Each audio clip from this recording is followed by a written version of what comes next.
Bonjour, bienvenue dans Poire et Cahuètes, le podcast de Slate.fr dédié à l'actualité des idées. Je suis Hélène Decomer, rédactrice en chef de Slate, et on se retrouve comme toujours avec Jean-Laurent Casselli, journaliste et essayiste, pour animer ce podcast. Salut Jean-Laurent. Salut Hélène. Dans cet épisode, on va parler de faits divers et de la manière dont ils s'invitent de plus en plus, et avec succès, dans le cadre littéraire. Loin d'être cantonnés aux pages locales, les faits divers sont désormais un matériau d'enquête, jusqu'à en devenir parfois des récits à part entière. Des journalistes fouillent et creusent en profondeur la matière du réel pour publier de longues séries, comme Society l'a fait par exemple l'été dernier avec l'affaire Dupont de Ligonnès, et comme on le fait nous aussi chez Slate avec les faits divers en série d'Élise Costa. Élise Costa nous rejoindra d'ailleurs un peu plus tard dans ce podcast. Et puis ce travail aboutit parfois à des livres, comme celui de Florence Aubenas qui vient de sortir L'inconnu de la Poste. Il a été publié aux éditions de l'Olivier. On va écouter un extrait d'une interview de Florence Aubenas sur France Culture. Elle y raconte comment elle a appris pour la première fois l'existence de l'affaire qui a donné lieu à son livre. On est donc en août 2014. Je suis de permanence au journal, donc au Monde. Et alors, c'est vrai qu'au Monde, il n'y a pas de ventilateur, mais l'actualité est tellement ralentie en août dans les journaux qu'on croit en entendre les pales tourner dans les différents services. Et c'est là que le téléphone sonne, comme dans les polars justement. Et l'assistante me dit, voilà, c'est une dame qui dit qu'un de ses amis est accusé injustement de meurtre. Cette dame travaille dans le cinéma, fait des castings, et cette personne accusée est un acteur. Immédiatement, on pense Hollywood, Festival de Cannes, etc. Non, on est effectivement dans le Haut-Bugey, un tout petit village, 3900 habitants, un bourg peut-être. Gérald Thomasin, donc, est mis en cause dans ce meurtre d'une postière. Il habite en face, il s'est installé là justement pour être au vert et prendre du recul, et ce meurtre le rattrape. Et donc, c'est la genèse de ce qui donnera lieu à L'inconnu de la Poste. C'est un livre vraiment extraordinaire, je vous le recommande chaudement. Alors, je sais que c'est un classique chez les journalistes de dire que Florence Aubenas est super, que son travail est super. C'est vrai qu'on adore ses articles, etc. Vraiment, là, elle a fait un travail formidable. Alors, elle le résumait à l'instant. L'histoire, c'est celle du meurtre de Catherine Burgot, qui a été tuée de 28 coups de couteau dans le bureau de poste où elle travaillait, à Montréal-Lacluse, un petit village de l'Ain. Les soupçons se tournent rapidement vers Gérald Thomasin, qui est un acteur césarisé, même s'il n'est pas très très connu du grand public, qui mène une vie marginale et surtout qui est étranger au village. Il est installé là depuis seulement quelques années. Alors, ce fait divers, c'est le cœur du livre. C'est l'intrigue et toute l'histoire est tournée vers lui, elle lui est dédiée. Et pourtant, L'inconnu de la Poste, c'est un livre qu'on peut aimer même si on n'est pas amateur ou amatrice de polar. Parce que ce n'est pas seulement un récit de faits divers. En fait, Florence Aubenas a une façon de planter le décor, de donner à voir le lieu déjà, donc le Haut-Bugey, les personnages, d'un côté la victime, une femme très belle, fille d'un notable local qui a déjà fait plusieurs tentatives de suicide, et puis de l'autre, ce Thomasin, enfant de la DAS, qui a des fulgurances au cinéma, et puis après qui est complètement au fond du trou. Elle dessine comme ça des vies par petites touches, la galaxie des personnages aussi qui gravitent autour, même s'ils sont pas forcément secondaires. Et tout ça nous amène au-delà de l'intrigue du fait divers. C'est un livre qui est pictural et puis finalement un peu sociologique aussi. Oui, sociologique, c'est le terme. D'ailleurs, on peut rappeler une citation célèbre de Pierre Bourdieu qui est souvent employée quand on parle de faits divers, qui est le fait divers fait diversion. Sous-entendu, le fait divers, c'est vraiment les pages pas vraiment nobles du journal, qui sont censées nous faire passer à côté des informations, des sujets politiques, économiques d'importance. Bon, je crois que c'est une manière de voir qui est complètement dépassée et datée. On le voit bien avec ce bouquin d'Aubenas qui est d'essence, tu l'as dit, sociale, sociologique. Elle aime beaucoup les plonger dans cette France un peu hors des radars des médias. Elle l'avait déjà fait en 2010 quand elle a publié Le Quai de Ouistreham, dans laquelle elle s'était inscrite à Pôle emploi à Caen avec juste le bac pour chercher du boulot, pour se mettre en fait dans la peau des travailleuses non qualifiées. Elle était devenue femme de ménage sur les ferries en direction de l'Angleterre. Alors cette fois dans L'inconnu de la Poste, elle est moins, elle est plus en retrait en fait. Elle parle pas à la première personne. Elle s'efface au service de l'histoire et des personnages et elle double en fait cette fresque sociale, sociologique d'une enquête en fait qui donne au livre sa force, son côté haletant. Et puis surtout, c'est un livre qui arrive à une période où on n'arrive plus trop à raconter le monde qui nous entoure, alors que paradoxalement, on est submergé d'informations. On a l'impression que ni l'essai traditionnel, ni la fiction ne donnent cet effet qu'on ressent à la lecture de L'inconnu de la Poste, parce que Obna, elle a choisi une histoire singulière, incarnée par des vrais gens, quoi, dans un vrai village, et elle le dit d'ailleurs dans les interviews, elle a parsemé son récit de petits détails qui donnent un effet d'ancrage dans le réel très puissant. Ça peut être les magazines que lisait la victime, ça peut être la manière de parler d'un témoin, c'est vraiment tous ces petits faits qu'elle a recueillis qui, bout à bout, donnent à ce livre cette force, hein, c'est pour ça que j'ai l'impression qu'il est unanimement apprécié chez les lecteurs, et que, à mon avis, ça va être un très, très gros best-seller. Oui, effectivement, il y a énormément de détails et du coup, on devine aussi que la construction du livre a dû être très dure. Il y a un gros travail de Florence Aubenas là-dessus, d'autant qu'en fait, on connaît la fin, ou en tout cas une partie de la fin, dès le prologue. Tu parlais d'une lecture haletante, mais c'est pas tellement une lecture haletante pour avoir le dénouement, puisque on sait qu'on ne saura pas qui est le coupable.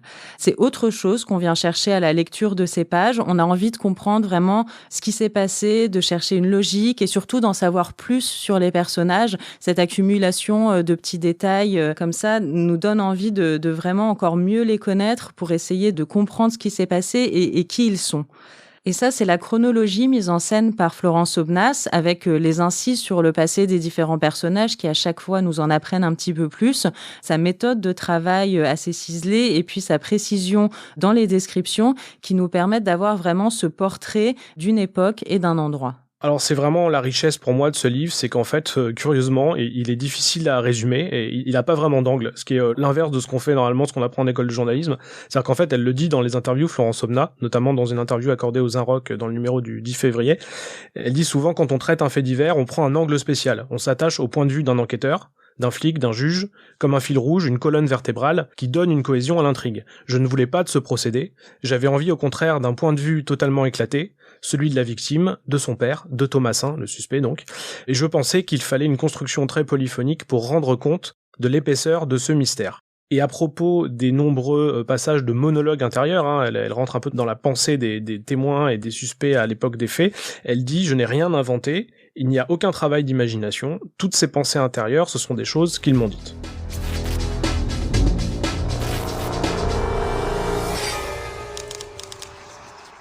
Et on accueille maintenant Élise Costa, notre Florence Aubenas à nous. Élise Costa est journaliste, chroniqueuse judiciaire notamment à Slate. Salut Élise. Bonjour. Alors toi aussi, tu choisis le temps long, de te concentrer sur peu de procès, mais de les creuser à fond. Alors, tu ne choisis pas forcément les grosses affaires nationales, même si tu en as suivi, hein, comme le procès d'Aval assez récemment, ou la joggeuse de Boulogne qui avait été retrouvée morte il y a quelques années. Et tu choisis aussi des procès plus confidentiels. Et un peu à la manière de Florence Aubenas, tu t'attaches à raconter des vies, et pas seulement le moment de basculement. Tu fais un peu la pièce de théâtre avec tous les composantes avant le coup de couteau final. Moi, j'avais par exemple été assez marquée par ton récit de l'affaire de Zélia. C'était une petite fille d'1 an qui était morte après avoir reçu des coups de manière répétée et tu avais raconté le procès de sa mère aux assises du Gard en juin 2020. Et puis une autre de tes séries de faits divers qui m'avait marqué, c'était celle sur Eva Bourseau, une jeune femme de 23 ans retrouvée morte dans une malle chez elle à Toulouse. 2 de ses camarades étaient soupçonnés. Là aussi, tu racontais non seulement le procès, mais aussi la psychologie de manière assez fine de la victime et puis des 2 accusés.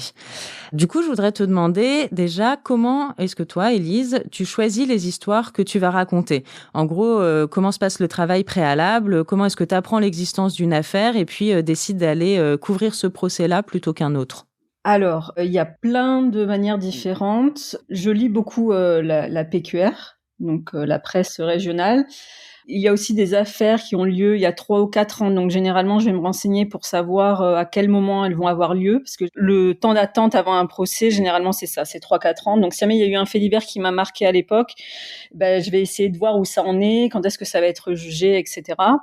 Mais ce qui va vraiment me décider, en fait, c'est la question. C'est-à-dire que je vais toujours avoir une question avant d'y aller. C'est-à-dire que, par exemple, dans l'affaire Eva Bourseau, moi, ma question, c'était comment 2 jeunes promis à un avenir brillant se retrouvaient à consommer énormément de drogue et à tuer quelqu'un. Dans l'affaire de Zélia, qui a eu lieu à Nîmes en juin 2020, la question, c'était comment on juge un infanticide. Voilà, donc en fait, il y a toujours une question de départ.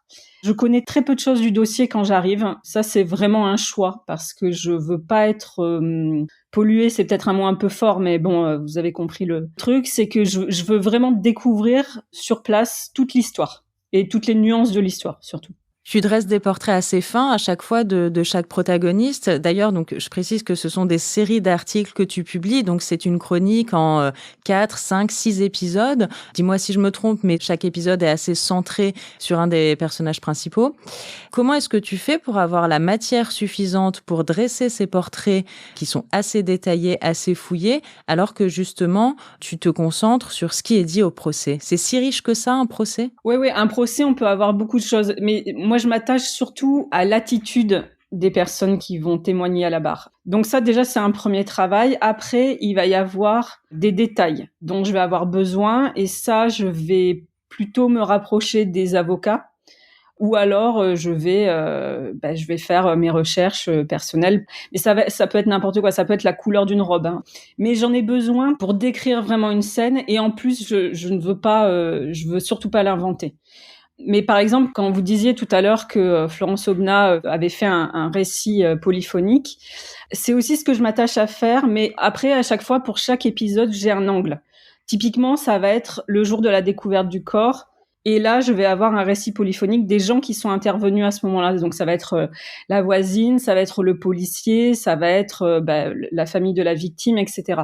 Mais pour avoir tout ça, en fait, il faut suivre le procès de long en large. C'est-à-dire que quand je vais écrire cet épisode-là, par exemple sur le jour de la découverte du corps, je vais me servir de ce qui a été dit au premier jour du procès, ce qui a été dit un peu au deuxième, au troisième, etc., voire parfois jusqu'au dernier jour.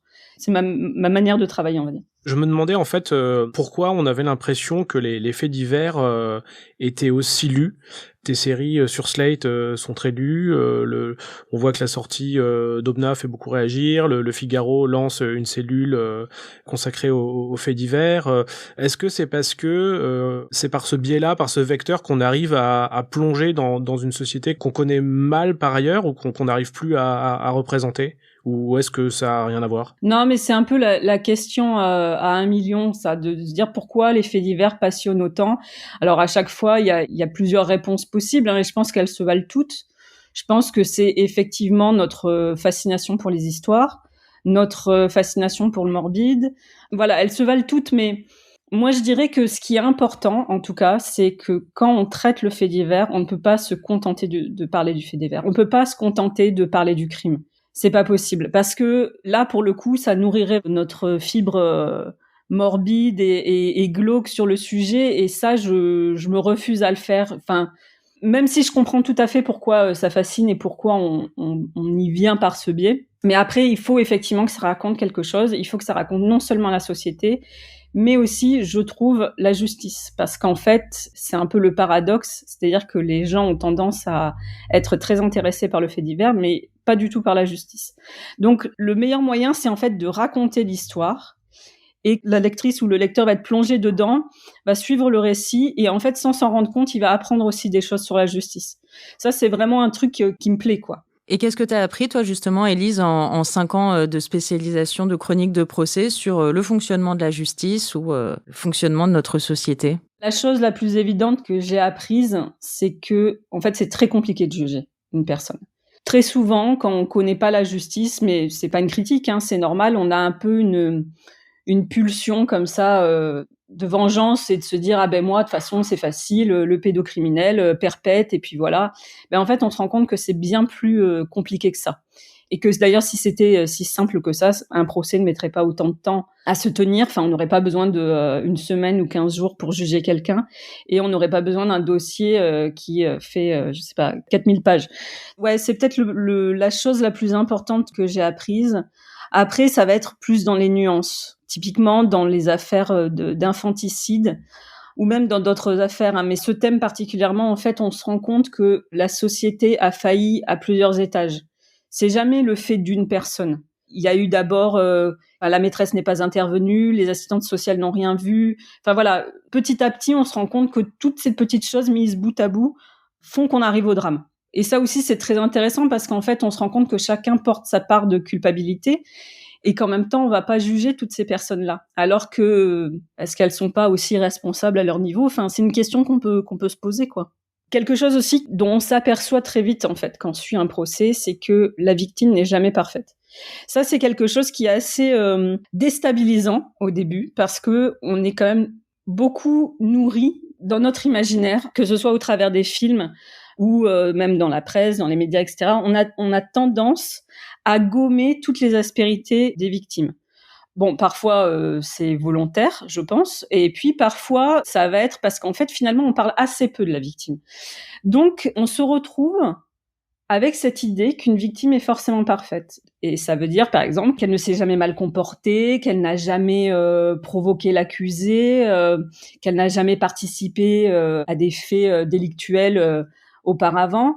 Et c'est comme si, en fait, on avait collectivement l'impression que si jamais on imputait certaines choses à la victime, elle n'était plus victime, alors que c'est totalement faux. Une victime n'a pas besoin d'être parfaite pour avoir le statut de victime. De la même façon qu'un agresseur, même un meurtrier ou tout ce que vous voulez, n'est pas forcément cette bête sauvage ou ce psychopathe qui a agi de sang-froid. Non, un jour il a été enfant, il a été adolescent, il a eu des parents, il a eu des amis. Et ça aussi, c'est quelque chose qui est intéressant à développer. Et je vais prendre un exemple typique, c'est que, je veux pas faire de généralité, mais j'ai remarqué à titre personnel, dans les procès pour viol ou dans les procès pour inceste, on se rend compte qu'en fait, l'agresseur a été victime quand il était plus jeune et qu'en fait, c'est un phénomène qui se répète.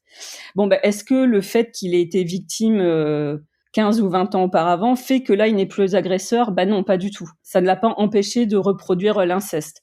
Ce qui est intéressant, en fait, dans les procès, c'est qu'on va tenter d'expliquer quelque chose. Et expliquer, évidemment, ce n'est pas justifié. C'est terrible, mais il faut souvent le répéter. Mais il faut expliquer comment les choses arrivent. Du coup, comment est-ce que tu fais pour écrire en ayant en tête cette ambivalence? Est-ce que tu as peur que ce soit mal perçu par les familles, par l'entourage, ou que les lecteurs ne vont pas comprendre cette ambivalence, ou est-ce que c'est quelque chose qu'il faut dépasser? Non, je pense que c'est quelque chose qu'il faut dépasser. Tout dépend de la façon dont on présente les choses. Je vais jamais faire un papier sur une victime où je vais décrire tous ses mauvais côtés et son sale caractère et... Bon, là, oui, effectivement, ça serait un peu choquant. Non, il faut le dépasser. Et généralement, j'ai toujours de bons retours parce qu'en fait, à partir du moment où vous écrivez la vérité, on peut pas vous en vouloir. Sur certains accusés, j'ai écrit des choses très dures, hein, mais à partir du moment où elles étaient vraies, je sais que j'ai eu des familles d'accusés qui sont venues me voir en me disant, en fait, merci. Parce que, oui, vous avez parlé de ça, mais vous n'avez pas parlé que de ça. Et c'est ça qui est important, en fait. C'est juste de montrer toutes les nuances dans le portrait. Tu consacres généralement le premier de tes articles de la série à la victime. Comment est-ce que tu travailles sur ce personnage-là? Et qu'est-ce que tu en apprends? En fait, je pense que collectivement, on a un problème avec l'image de la victime. On a tendance à penser qu'une victime est forcément parfaite, qu'elle n'a jamais, qu'elle n'a pas de défaut, etc. Et ce qui est une façon, je trouve, moi, de la déshumaniser. Et c'est pour ça que moi, je m'attache, quand je dresse le portrait d'une victime, à vraiment raconter toute sa vie, même dans les détails les moins glorieux, parce que je trouve que c'est important de dire ces choses-là, et notamment parce qu'en fait, pendant le procès, il faut savoir qu'on parle assez peu de la victime. Il y a une enquête de personnalité, mais elle est assez réduite, parce qu'en fait, ce qui va nous intéresser, c'est forcément le crime et l'accusé, puisqu'on est là pour le juger. Donc la victime, je trouve, a peu de place. Donc moi, mon travail, c'est de replacer la victime, en tout cas à l'origine des choses. Bonjour, vous êtes bien chez Alice, maman et papa. Nous ne sommes pas là. Laissez-nous un message après le bip sonore. Pour toi, Christine, et les enfants, parce que je vous aime, parce qu'il n'y a pas d'autre centre à ma vie que vous. Vous étiez ensemble en 2e année? Oui. Ce soir, travaillez bien. Et à ce moment-là, comment était-il? Intelligent. Tu t'es pas rasé, toi?